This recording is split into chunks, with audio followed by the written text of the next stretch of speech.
bottom of the line to the top, they all could be Dodge material. In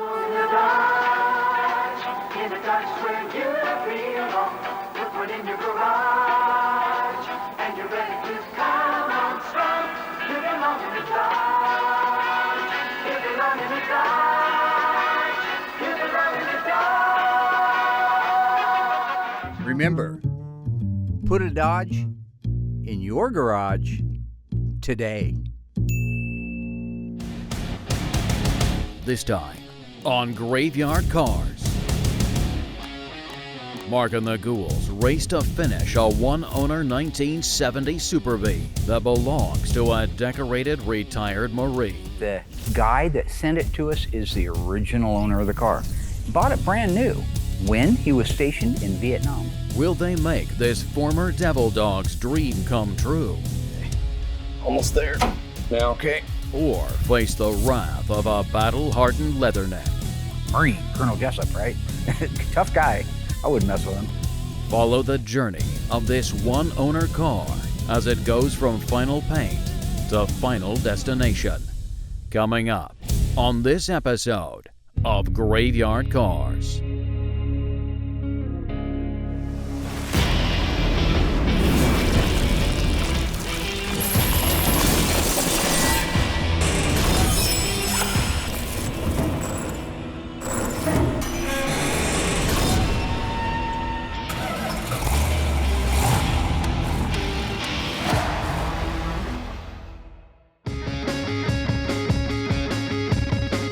One of the cars that's coming through the shop finally is a 1970 Dodge Super Bee. This is a 446-pack 4-speed car. It's a hardtop WM23. Being a real V code and a D21 4-speed, there's 599 of these cars made. But what I absolutely love about this car is that the guy that sent it to us is the original owner of the car. Bought it brand new when he was stationed in Vietnam. When I first saw the car, it was in pictures that the owner had of it over the years. And I could tell, like I say, that it was a really nice, clean, original car. And the fact that he's an elderly gentleman, bought it brand new, means he kind of cherished the car. All adds up to me knowing why it's going to be a nice car. Once we got it here, got it disassembled, sent it out and had it dipped, and it came back, it was probably one of the nicest bodies. Might have been the nicest bee body we've ever had. It literally only had a small rust hole in the back glass in the Dutchman panel, which is very commonplace for these things to rust. That particular car, that's all I had. All the floors were beautiful, trunk floor was beautiful. It really was one of the very nicest bodies to start with, which is gonna end up what? One of the nicest cars done. So once the car was back, it was dipped, it was epoxied and ready to go, I handed the body off to Will, I handed the drivetrain off to Doug. You know, this was a really clean car to start with, which speeds up the process from start to finish. But it's been about a week in the metal shop to get some patchwork done around the back window. And it was such a clean car, we were able to get it right over to the mudroom. I went over it with the body man out there. You know, I looked at every panel. There was no major dents, dings. It hadn't been in a wreck before.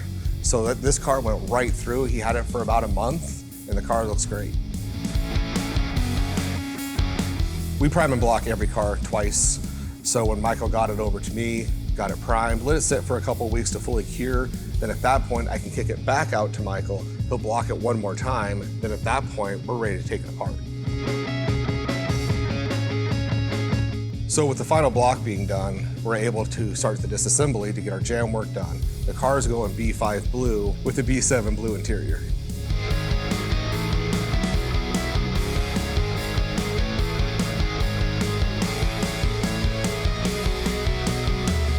So the doors, fenders, hood, deck lid, door jambs, all of it goes B5. So after that process is done, I give it about an hour, go back in the booth, mask off the doors where they're supposed to be right behind the weather stripping, paint the B7, unmask that, and then I'm good to go to clear coat all of it. So at this point with the parts being done, I'm able to jump on the car, do the engine compartment, the door jambs, inside the cab, inside the trunk, and get that done. So then at the next point, we can actually assemble the car.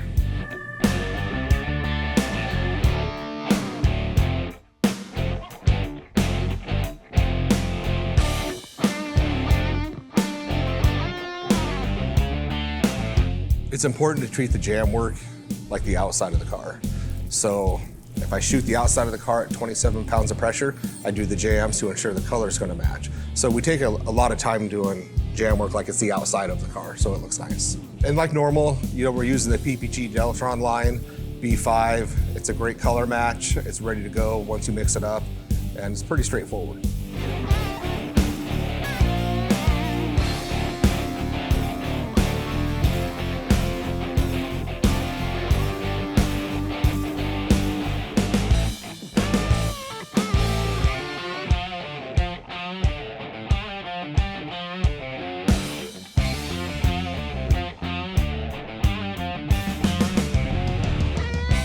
So with this color in particular, you know, it's 5 coats. And once I get that 5th coat done, I'll go back in, do 2 drop coats to ensure the metallic lays out nice. Then at that point, I like to let it sit for like a half hour, an hour, let it breathe, gas out before I top coat it with clear. So just like the jam work, once I get the color done, let it sit for a little bit, I'm able to go in, start the clear coat process.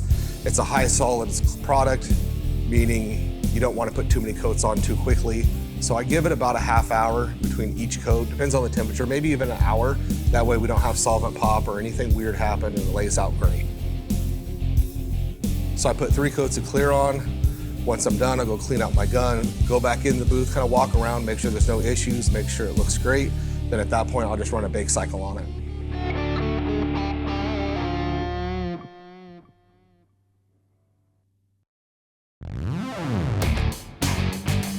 Our 1970 Coronet Super B 446 pack is ready to get the drivetrain installed. Dougie's supposed to be over here doing a lit interview with me. Hey, Doug. I just wanted to take a second and show everybody at home that this engine is a little different than the, anytime, Doug, right over here. Sorry. Just like we practiced 15 times, right? 15 times? It doesn't matter. Remember, this is it. Okay, it doesn't matter. This engine has aluminum heads on it. E Street, like the E Street Band, for Springsteen. Yeah. Remember them? Yeah. No.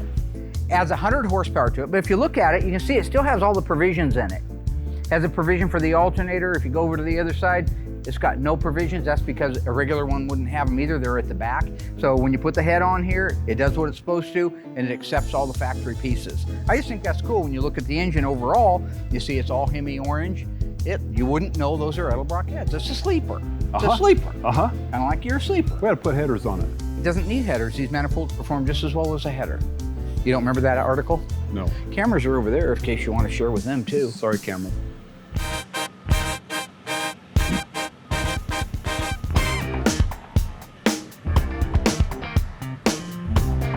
Okay, let's put this rear end in. Dougie, raise it up. Guess that's no. And drop down there a little bit. Installing the rear end in the car first is essential because if we install the engine first, the car could tip forward. What you got? That old super tray in there. So to install the rear end first, we tilt it up, bolt the spring perches in place, and then we lower the car down and put the shackles in and put the shackles on. So when that is done, we raise up one side of the rear end at a time so that we can put the shock on and bolt that in place. So the reason we lift one side of the rear end at a time and put the shocks on is because if we lifted them both, it would lift the car right off the hoist. So after that's done, we can move forward and get ready to install the engine, transmission, and front suspension. So over the years, you've watched graveyard cars go from assembly, well, you watched this in the beginning with very little equipment. Over the years, you've seen us evolve, and we've got the beautiful bin packs. We've got all the equipment that we've made ourselves, the frame racks, the assembly install carts. But really, we're at a point where we've learned the best thing when it comes to putting these drivetrains in the car is to have that articulation that a forklift gives you, up, down, side to side. So it's just a real nice tool to have when you're installing the drivetrain. It gives us all of the latitude that we need to put it in a car without damaging or scratching anything and without us just killing ourselves trying to muscle it in. So I've talked about this in the past. That motor and transmission just went in beautiful. It's really nice when you have an engine that doesn't have a power steering gear on it, when it's a manual brake car. Reason why is it's just that much less stuff to put on for sure. But that steering gear makes it really hard to put an engine in one of these cars because it's a very tight fit. This is a manual steering car, so it's a much smaller steering gear, and it goes in like a breeze. It's perfect. There's a ton of room on both sides. There's no chance of scratching a shock tower or a frame rail because of all the room that you gain by not having the power steering on it. So this transmission crossmember for a 4-speed, I believe even maybe an automatic, is the same from 66 to 69. And at a glance, even the 1970 looks exactly like the 66 to 69. The difference is the size of these holes.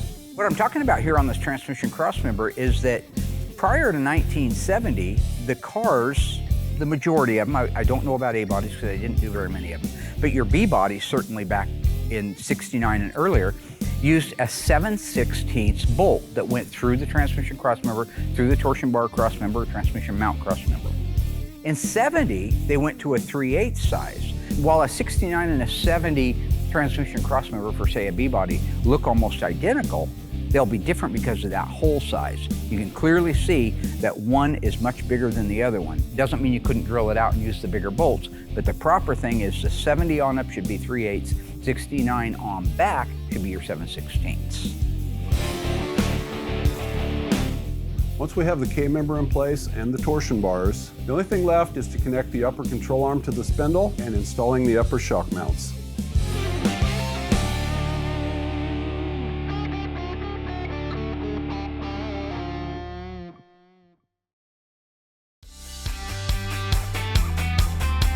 All right, our 70 Super B 446 pack 4-speed car is moving quite quickly through the shop thanks to this young fella here. So far, the Super B has been a dream to work on. I mean, it's really a simple car. There's no power brakes, no power steering, not a whole lot of options on this car. But the key thing is how nicely this car came apart. One thing I've learned to agree with Mark on, the better the car is when you start, the better the car is for assembly. We got the engine, transmission, drivetrain in it. We got all the paint work done. You got the dash assembly in it. You got the interior, everything but the seats. You're working on those right now. And then you've got everything set up here for the back end of the car, which he doesn't need my help, but I thought it'd be kind of cool like we did on that last car to show you some of the things that are unique about a Super B and only a Super B. And then some of the things that are there that also share with just a regular Coronet, and that would be the taillights. Really cool feature. Okay, we're gonna put the right taillight in. Both these taillights have to go in before we can put the trim panel on. Just to show you real quick here, he's reconditioned this part. You see that all this stuff has been reconditioned. What do you sandblast that? Sandblast and then tumble it. And then tumble it, and it gives us that nice natural finish. We have a nice new gasket, and then original lens. Original lens, everything repainted. And these are the same lens that a 70 Coronet, just a regular Coronet would have, but not on a Coronet RT. That's a completely different. If you go back to Torino's and look at the finish panel. It's got the 3 strobe lights or something no, like that? No, but it does have a weirdness to it. Okay. I can't picture it in my head, but it's totally different. We also installed a new chrome trimmer, and we got that from Classic Industries. So those are really hard to find original ones that are nice. So yeah, that's Still just a fresh beautiful, looking, beautiful light. I'll be an extra set of hands just to make sure nothing goofy happens. Very pretty. You went did I go in too far? Yep, there you go. You know, I know Mark is really short on time, but it's really nice for him to come out here and be able to, you know, just give me a little hand helping put things together on these cars. Is that a hole in your ear? Wait, right here? Yeah. Yeah, my ears used to be stretched. Why would you stretch your ears? Mad at your parents? Of course, working with Mark always comes with a price tag. This is a striped delete car, B68, and it just gets the B. And I've actually got pictures of the original Bs and where they're located on it. Aren't those cool? My little friends at Phoenix Graphics. I do too. It's gonna be gorgeous. Can't wait. All right, this won't take long. You ready for another taillight? I'm looking forward to seeing the finish panel on this one. Oh yeah, I love that. That finish panel's unique just to the 70 Super B. Only the Super Bs? So if you bought an NOS one for a Coronet 440, you could certainly make it for a Super B. What about the Coronet RTs? They had like a full black panel, Yeah, it's like a black panel, right. Yeah. So just to acclimate everybody with the Dodge version of the mid-sized car. So in your Plymouth lineup, you had the Roadrunner. It was based on a Belvedere, which was the entry-level car for the Roadrunner. Then it can go to Satellite is the next option up, Sport Satellite, then you get into the Roadrunner, and then the gentleman's muscle car, the GTX. In the Dodge lineup, it starts out at the very, very base with just being a Coronet. Then you have a Coronet 500. Then you go from that to the Super B. All right, so the Super B was available in a 2-door hardtop and a 2-door post, at least in 69 and 70. I'm not positive in 68. I don't know that answer for sure. I do know that the Roadrunners were only available in a post in 1968 up through halfway through the year. Then they got really popular and they started making them into hardtops. I don't know if that same rule applies. This would be a Philly State question.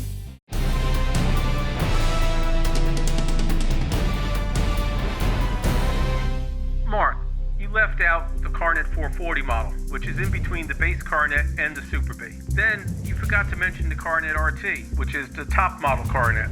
But to your question, 68 Super Bs were only available as a post model, the coupe version. Matter of fact, they didn't even come out till a little bit later in the year because Dodge saw the success of Plymouth Roadrunner and they were trying to chase it, so they came out with the Super B. Funny point, earlier in the year, the people wanted to get a Hemi in the Coronet cheaper model, so they just made it like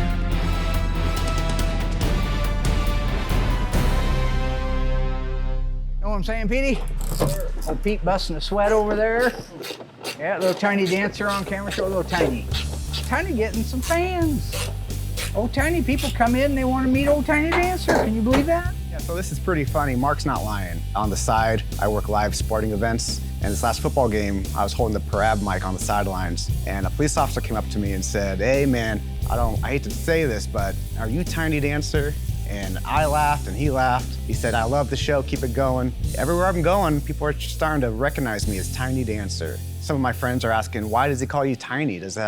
Nope, I gotta cut him off. It has nothing to do with what you might think. I'm a smaller guy and I like to dance. They want to meet Tiny. I believe it. I know, I guess. He's a likable guy. He is a very likable guy. I think we Go can ahead and put put the the panel finish on panel on next. Let's do it. Let's do it.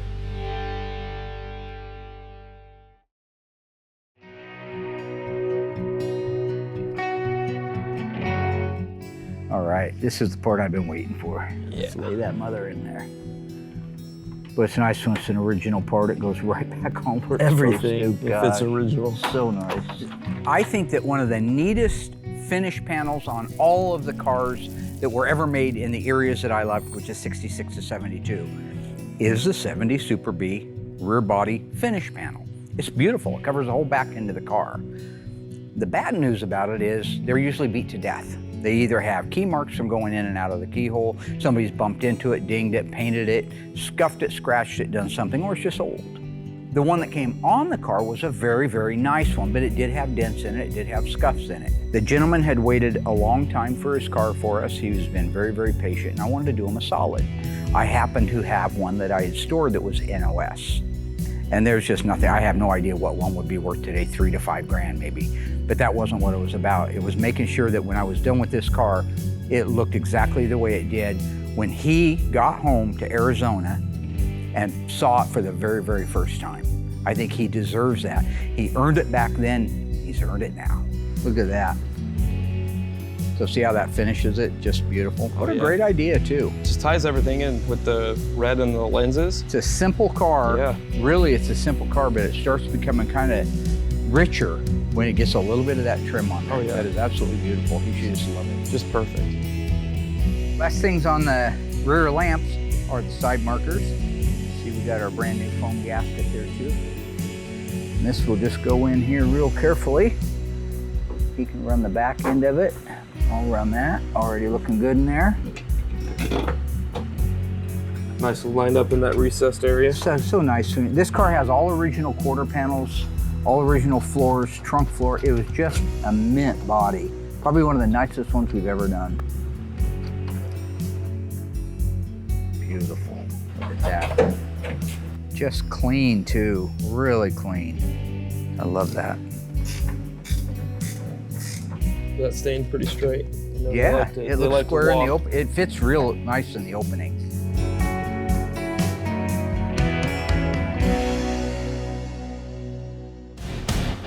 Still to come, Mark and Justin forge ahead on the one-owner 1970 Super B. But will a snafu on Will's side of the shop cause a total mission failure? Will didn't paint the front balance. Son of Willie, anybody see Willie? The 70 Coronet Super B, why aren't you painting that? Remember what happened in A Few Good Men? They questioned Colonel Jessup? You know, people die. I don't need that in my life. Can the team pull together to adapt, improvise, and overcome? Find out when Graveyard Carz returns.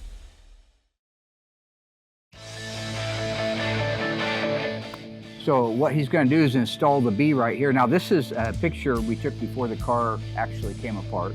And this is the other side of the car. You can tell because this is a rear bumper. But it looks to me like the circle pattern itself is actually a little above the center line. There's nothing better than original documentation when it comes to reproducing something. In this case, Mark took actual pictures of the Super B decals before it went to the dipper. And then it looks like they've centered it right in the side marker opening. Pretty darn close. And I don't know what that is, but maybe an inch is all before you hit that thing. Yeah, so 3/4 or so. if you want to put it on and just put lots of the slide-on gel. Okay. Prep it real quick. All right.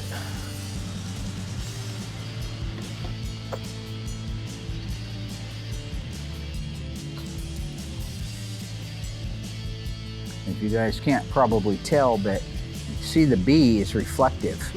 That's what that silver is in there. So if you would hit that with the lights, They did it that would on light up. almost as many of these decals as they could, didn't Oh they? yeah.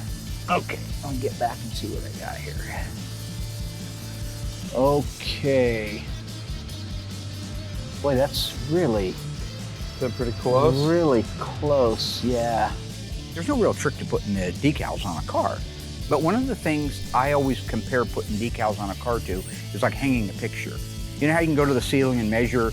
It's 13 3/8 exactly to the top of the frame on both sides. That's where it goes. It measures perfectly till you stand back and look at it and it's crooked. At the end, sometimes you just have to stand back and dial it in because there's nothing in the world that's going to replace the human eye when it says it's right or it's not. I think that's gold, Jerry. Gold. Tack it down. Yep. It'll turn them back now. No. Much easier than a billboard, though. Yeah, it is. All right, you think it'll come off there? Yeah. Oh, beautiful. Look at that. Beautiful. Perfect. That's beautiful. All right, let's go put the side marker and the decal on the other side, and then we'll move to the front of the car. All right. Perfect fit. Love it.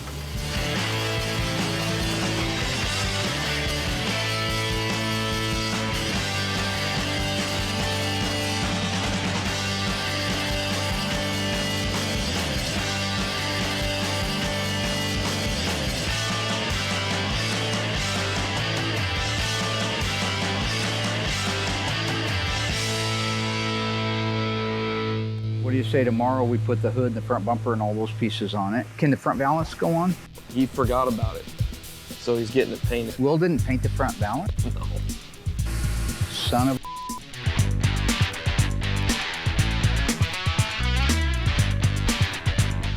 Willie, anybody see Willie? The booth?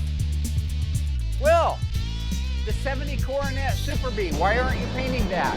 The front balance, I need that done. Yeah, I have that green car to finish first. Yeah, well, I needed that one a month ago before those other cars ever came over. Yeah, but you came over and said get that green car. This so has I'll everything, drive. you know why you're not getting it done? I need it done right away because you've gained weight. My weight? And your Goldilocks thing's turning gray too. There's nothing wrong with my... All right, that's it. Looks like tomorrow we can move on to the front end.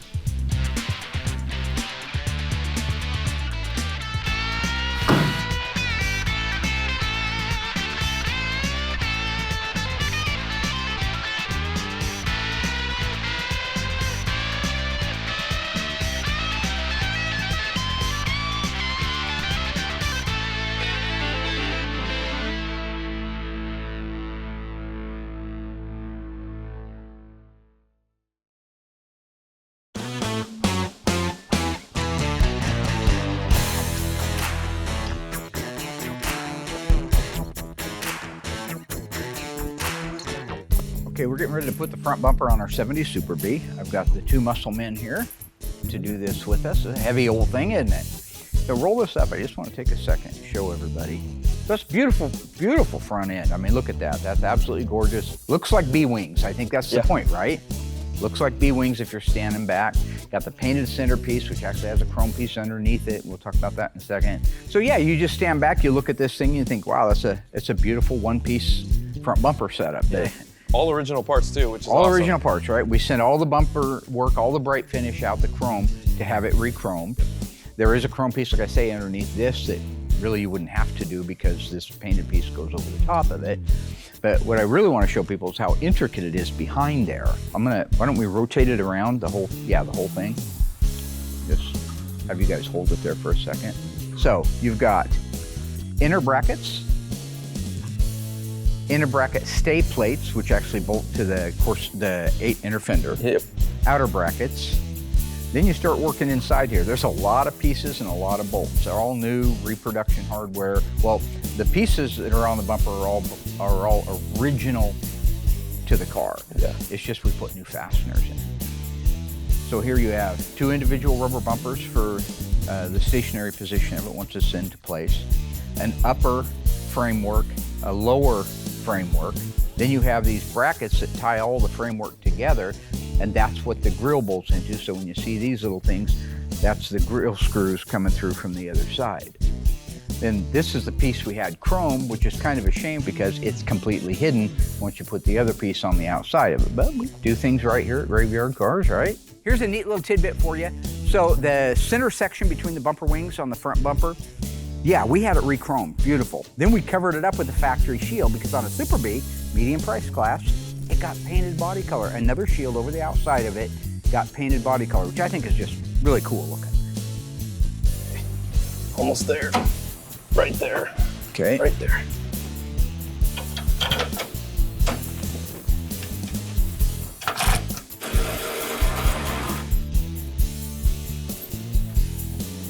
So he's putting the lower or the rearmost bumper to frame brackets in place.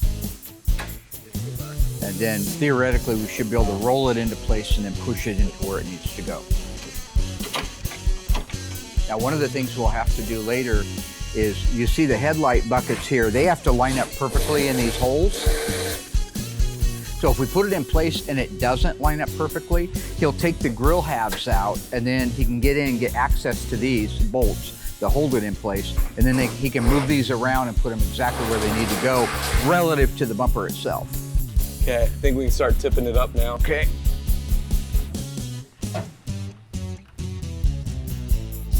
Right there. How are you guys up there? Good. You Good. okay? You don't work out much, do you? No. You haven't been to the gym, but you're stronger than me and you don't work out. That's ridiculous. What do you expect from a guy who got a sponsorship from Umpqua Ice Cream? Hey, Frankenstein had one of those.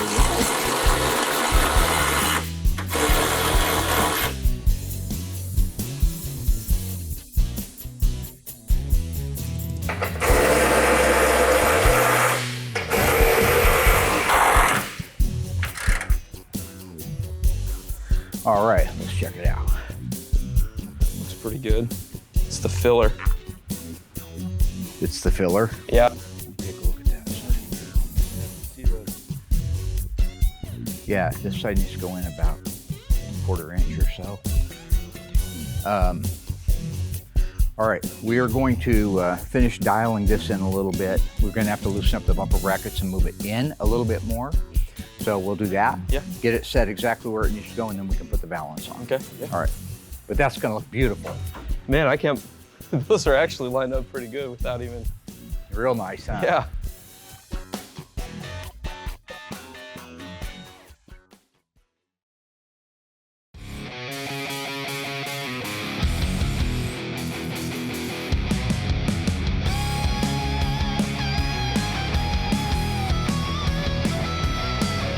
Now we want to put on the valance. I just wanted to show you real quick.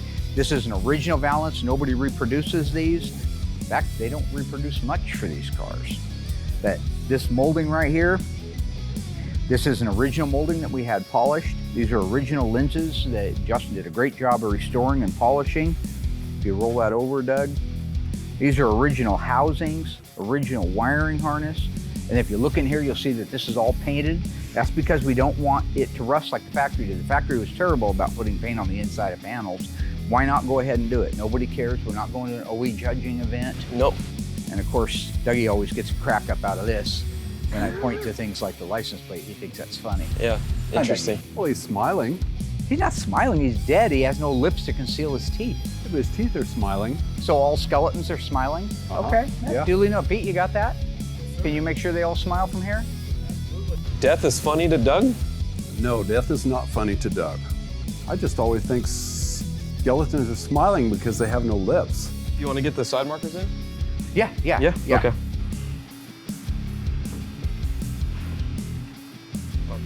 I'll have to trade your spots. Oh, okay. And this thing's, if it looks pretty square to me, so I think you're okay to tighten it. Okay.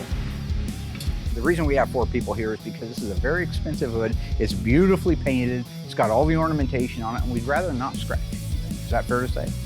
Don't want to scratch anything. So Doug and I are gonna take the front of it. They're gonna set it at the back. We'll roll it up into position, and then they'll set the 2 bolts, and then at that point, you can see how close we are. All of us should be able to walk away at that point and let Justin dial in all the gaps. Fair? We're gonna try it. Okay. Oh, that's a light old thing. I don't know what I was so scared about. Oh, Will's handiwork there. All right. So we're just gonna keep the front way up.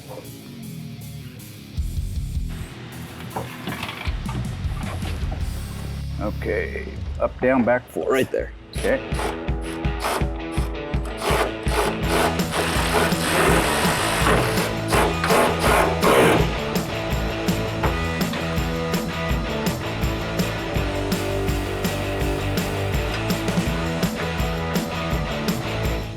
Right. So at least see where we're at. Yeah, I'll watch this back corner. You guys watch your corners against the cowl. That's looking a lot better back here. Oh yeah.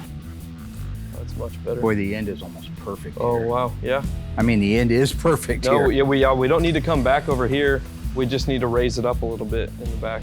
How's your height in But the you back? know what you can see is the bumper will have to come in about another inch. Yep. But that's the reason we didn't want to do it right now, is because it all has to intersect together at the same time. So now that we have all of the body panels and the bumper in place on the car, I can step back and let the body men come back over. They're the ones that pre-fit the car. They're the ones that are going to be responsible to make sure that they dial everything in. In the case of this car, that front bumper isn't just a big cosmetic piece.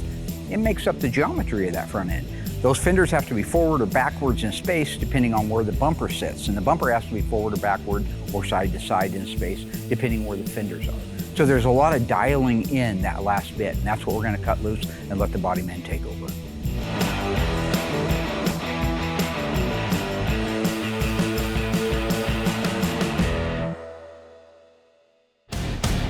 Stay tuned.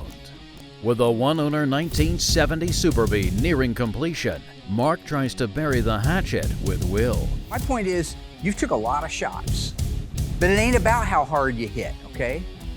It's about how hard you can get hit. Then, with a Super Bee road ready, Mark sets out to cruise his old neighborhood and experience something he never could growing up. It's gotta be what it was like. I was too young. I was only 8 years old in 1970, so I wouldn't be able to go in and buy a brand new car. But when the owner shows up to collect his gorgeous 1970 440 six-pack four-speed, will his open-air trailer undo the Ghoul's efforts to meticulously restore this icon of American muscle? He had this old, not so great looking trailer that was open. I would never ship a car like that open. Find out in the conclusion of Graveyard Cars.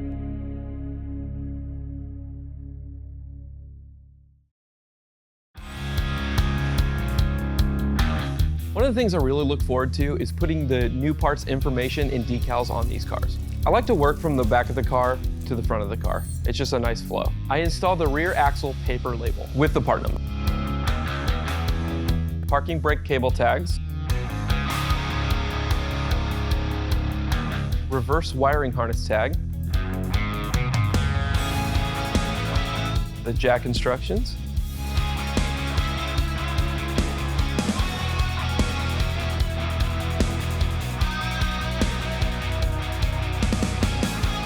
The rear lamp harness tag.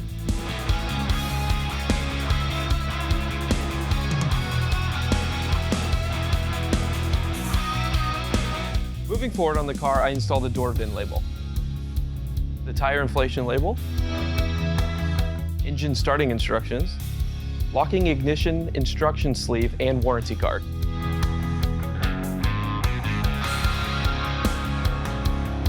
Under the hood, I installed the emissions label, antifreeze warning label, forward lamp harness tag, positive battery cable tag, negative battery cable tag, and finally, the engine wiring harness tag.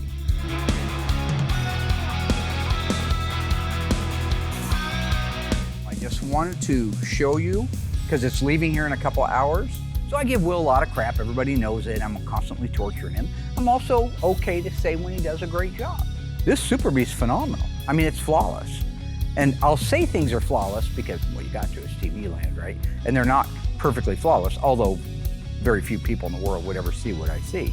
This one truly is flawless, so I thought I should give him the praise. Go over, bring him out here. I know he always thinks I'm up to something, but I just legitimately would like to tell him what a fantastic job he did and what I look for that makes me believe it's a fantastic job.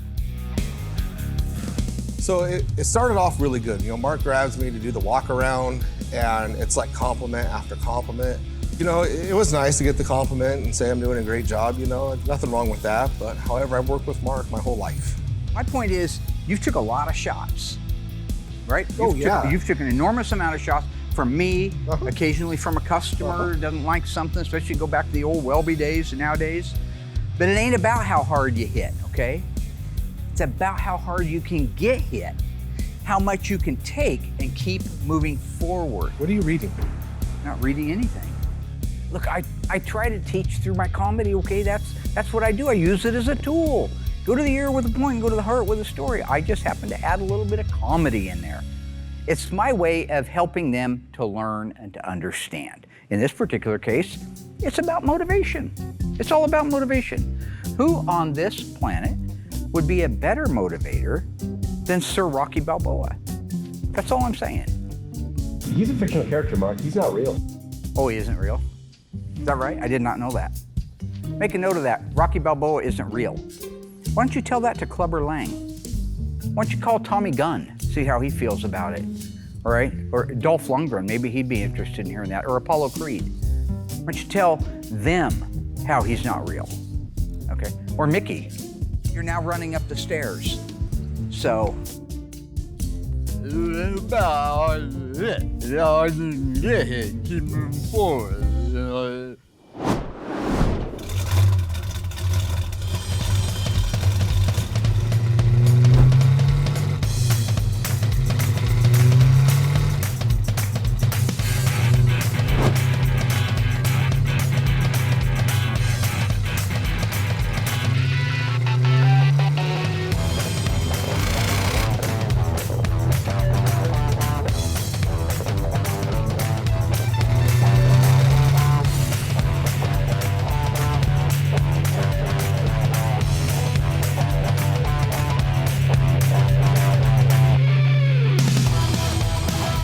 Taking this car out on the road is an experience all in itself. And I'll tell you why I say that. For me, this one was more than just driving the car and shaking it down. It was a little bit of a moment. The car drives beautiful. It runs out great. The colors are exact. The B7 blue interior is just striking to go along with the B5 outside. I think that it humbles me when I realize that I'm driving a gentleman's car who served our country in Vietnam, fought for our country, a hero, right? That bought this car when he was bright-eyed and bushy-tailed young man, had it sent home, and when he got home has enjoyed it ever since. I mean, that's really remarkable. And here I am driving the very same car down the roads that I grew up in. I wasn't in this service, but I respect the people that were. So this car is so close to brand new, it's gotta be what it was like. I was too young. I was only 8 years old in 1970, so I wouldn't be able to go in and buy a brand new car. But this has got to be what it's like. Rolling through the gears and it feels like it's supposed to. The steering, being manual steering, I would never have cared as a kid. As a grown-up, I prefer power steering, but I understand what Jim was doing with it. He wanted to go fast, all right? Rolling the windows up and down, changing lanes, checking the turn signals, hitting the brakes, swerving, weaving in and out around the camera car, just to check the agility of the car. It's a fascinating time for me. I just had my 60th birthday. Don't look like it, probably look 50. To be driving around my own town in a car like this with a story linked like this. And we have other great, wonderful story, one-owner cars. Mr. Louisi's 1968 Plymouth GTX, bought it brand new. We got the folks with the Dodge Dart convertible, bought it brand new. We have so many neat cars, and I know I'm leaving a ton of them out. But this is fantastic. It's a time for me to be able to bring their car back to what they vaguely have a memory of as it looked on the showroom floor or when it first got delivered to their house.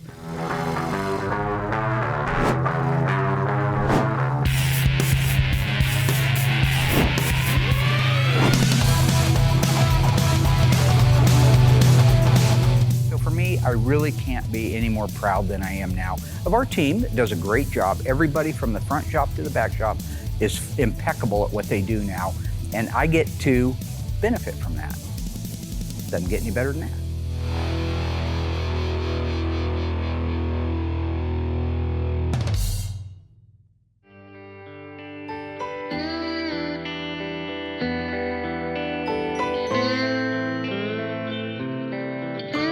Now, Jim came out to pick up the car in person, so I had an opportunity to meet him, shake his hand, thank him for his service to our country, thank him for letting us work on his car. He walked around it, I walked around it, he had some questions. The guy's in great shape, works out all the time. He was crawling all underneath it. I said I can put it up on a bin pack and raise it in there. No, I'll get down. You know, Marine, Colonel Jessup, right? Tough guy, I wouldn't mess with him. Crawling all over the car just like he was 18 years old again, and absolutely, I think, loving it. My only concern was when we got outside to load the car up, because he came all the way from Virginia, I think, to pick it up. He had this old, not so great looking trailer that was open. I would never ship a car like that open, but I'm also never gonna question him. Remember what happened in A Few Good Men? They questioned Colonel Jessup? You know, people die. I don't need that in my life, all right? So he wants to take it home in an open trailer.